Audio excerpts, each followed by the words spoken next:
Hello and welcome to this, our 10th in the series, The Mystic Bible, where we're taking a look at the more uh, supernatural side of Christianity, perhaps, and opening ourselves up on a spiritual journey as we approach Easter.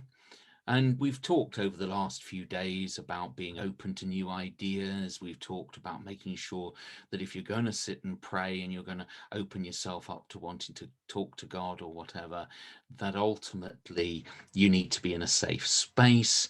You need to do an activity that's going to help you to let go and let God in. You're going to want to endure for a while. You're going not to suffer, but you want to spend time. You want to set aside that space and time in order to do this. And tonight's topic is simply focus, having something to focus on. This is not a generic approach. This is an idea of saying perhaps we want to focus on love, or we want to focus on hope or justice.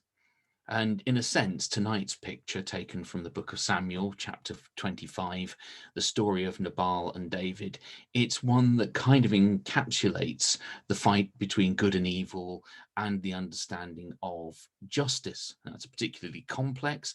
And as we said before, this wonderful 500-year-old Bible does a lot to make that topic even more complicated, bringing lots of shades of grey into the ideas around the battle between good and evil. Nabal, seen here celebrating the feast of Bacchus. That's probably got more to do with Roman mythology than it has the Bible. But here he is drinking away. He is a very unpleasant person. He has insulted David, and Abigail, sitting next to him, has brokered a peace between Nabal and David, but she hasn't mentioned this to Nabal. And breaking the news to him, whether it be God or the wine or the shock, it kills him. And with this evil man out of the way, the household of Nabal is liberated. It may not be our particular choice of ways of accessing the understanding of justice, but in Old Testament terms and in the Bible, it's a very good way of looking at justice and rebalancing.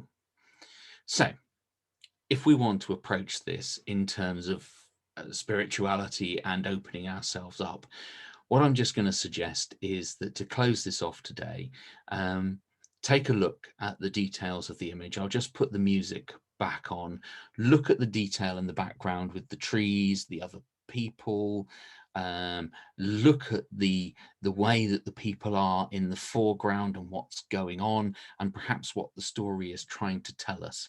So thank you again for listening. I'll play this out with a bit of music and hopefully see you tomorrow.